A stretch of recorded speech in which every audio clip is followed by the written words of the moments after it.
In this video, I'll be giving you the best guide for the Sooooul Key Easter egg on the Infinite Warfare Zombies map, Zombies in Spaceland. The Fate and Fortune cards you should run are Raining Bullets, which will spawn an infinite ammo power-up and can be used to more easily damage the alien during the boss fight, Skull Hacker, which allows you to immediately access the Ghost and Skulls machine inside of the Astrocade. If you complete this game, you'll be rewarded with a permanent Perkaholic for the remainder of the match. Money Shot, which increases the point you earn for shooting zombies for 30 seconds, Scope Dollars, which gives you an extra 300 points per every kill with the sniper lasting for 10 kills, and finally Eagle-Eyed, which makes a sniper rifle always hit critical for at least 50 shots. If you aren't able to use the Skull Hacker Fortune card, the candies I'd recommend getting are Up and Atoms, which is in the spawn area, Racing Stripes, which can be found under the park in the break room, Tough Enough, which is located inside of Journey into Space, Bomb Stoppers, which is in the Kepler system, and Mule Munchies, which is located in Journey into Space. Activating Power and Pack-a-Punch is basically the first step of the Easter egg and essential for doing everything else around the map. Power is broken up into 5 individual switches, which can be found at each of the main areas of the park, and accessing Pack-a-Punch requires you to teleport through each of the teleporters that are connected to the power switches. The entrance to the park has a power switch inside of the ticket booth. Journey into Space has a power switch right before you get to the bumper cars area, and a teleporter behind the Star Mission trap. The Astrocade has a power switch directly behind the teleporter. The Kepler system has a power switch by the food court and bar with a teleporter right below it, and Polar Peak has a switch above the entrance to the gift shop and a teleporter right inside of the gift shop. Once all 5 power switches are active and you've teleported through all 4 teleporters, the one just outside of spawn will allow you to access the projector room and you can upgrade your weapons. Next, I would highly recommend purchasing the M1 from spawn and putting the wind element on it. Go to the Astrocade and earn tickets to buy an arcade core from one of the vendor carts around the map. Next, go to the projector room and interact with the UFO tray on the left of the machine. This will release a UFO to 4 traps around the map that you need to charge up by killing 20 zombies in one use with those traps. Do the Polar Peak laser trap, and after the UFO is full from the trap, it'll change directions. Get about 15 kills with the arcane core on your M1, and when the UFO is completely full, it'll fly off and drop the wind element upgrade that you can put on the M1. This becomes by far the best regular gun in the game and can be used to carry you through the majority of the Easter egg. The only wonder weapon I would get for this is the Shredder, and you can do this throughout your game because you'll really only need this for the boss fight. If you're playing with multiple people and want multiple wonder weapons, I have shorts explaining how to get them, but for the sake of this video, you only really need the Shredder. The first part is the battery and can be found by shooting it off the back of the boat that's floating in the lazy river just beside the fountains. When you shoot the battery, it'll fall into the water, causing it to come up out of one of the fountains for pickup. The next part is the alien collectible and can be acquired by placing 3 red coins inside of the souvenir station in the Kepler system. And the last part is the red crystal. Make sure you've released the UFOs from the projector room and get your kills with a chromosphere trap inside of the Kepler system. The UFO will change directions and you'll need to get kills with another weapon that has a regular arcane core on it. After you fill up this UFO, it'll drop a fire element upgrade. Trap a brute between the alligator trap's teeth and it'll crack them. You now have to purchase the gold teeth from the Astrocade and place them in the missing teeth of the alligator.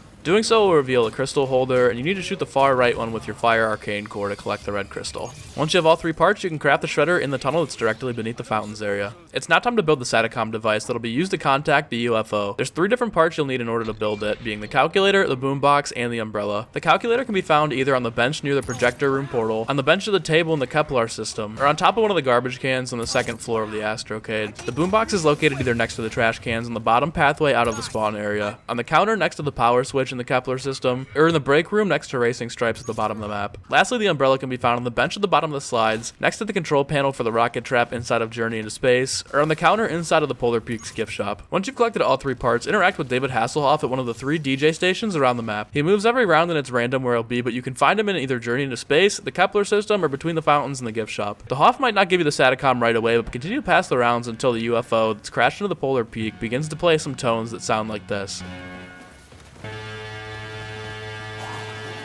This will let you know that the Sati-Com is ready for pickup from the Hoff. Once you have it, you have to place it down once every 3 rounds at 3 different locations and defend it for 60 seconds, then 90 seconds, and finally on the 3rd round, 2 full minutes. The locations to place the Sati-Com are just inside of the entrance into Journey into Space, outside of the bumper cars area, over the bridge at the entrance to Polar Peak, in the Polar Peaks gift shop, at the top right side of the fountains area, across from Bomb Stoppers near the alligator trap, or below the map inside of the break room. The first wave of 60 seconds is the easiest. Use either the upgraded pistols with Bomb Stoppers or just the M1 with its arcane unit. The 2nd and 3rd waves are a little bit harder to hold out, so I'd suggest crafting a sentry gun. You can get the sentry gun from one of the collectible machines around the map by inputting 2 green coins and 1 red coin. I would also recommend using your Eagle-Eyed Fate card with your M1 because you'll absolutely decimate the zombies. Once you've completed all 3 holdouts, take the Sati-Com back to Hasselhoff, and usually after you progress another round, he'll give you the portable speakers. You're about to enter the boss fight, and I would 100% make sure you have the M1 upgraded with the wind element, your starter Kendall pistol upgraded, and the Shredder wonder weapon. The boss fight is broken up into 3 different parts: Simon Says, Clown Defense, and the Alien. Simon Says is up first, and to start, you'll need to place the speaker at all 4 circles in front and around the Pack-a-Punch portal. After you've placed the 4th, interact with it, and you'll be locked inside of the portal and spawn area. area. Each speaker will now be emitting a color. You have to memorize what color is coming from each speaker. When the UFO hovers over the portal, it'll flash 4 different colors in a row. Once it's shown you all 4, all of the speakers will go white, and you have to hit the speakers in the order the colors the UFO flashed. If you're successful, the UFO will flash white and fly away from the portal before coming back for 2 more games, as Simon says.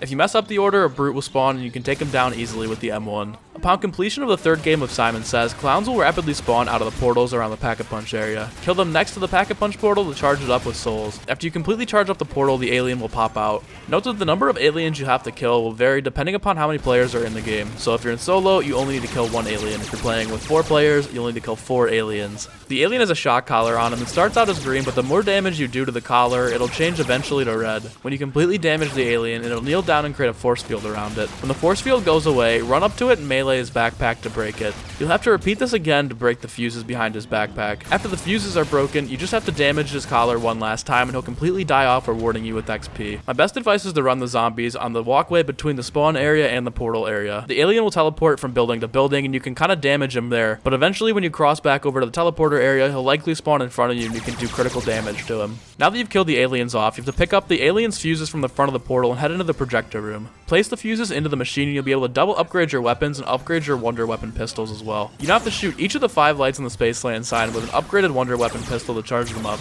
Shoot the last one as the UFO is floating over the Pack-a-Punch portal. Charging the sign will cause a giant beam of electricity to shoot into the sky and take down the UFO. You can now pick up the Sooooul Key in front of the projector portal to complete this Easter egg. Completing this egg is necessary for the director's cut super Easter egg throughout Infinite Warfare Zombies, as well as rewarding you with the ability to play as David Hasselhoff himself by pressing left, right, left, up, down on the D-pad or the arrow keys when you're inside of a lobby for Spaceland. If you found this Easter egg tutorial helpful, be sure to leave a like and subscribe, and in the description below will be a playlist of more easy Easter egg guides for other Call of Duty Zombies games.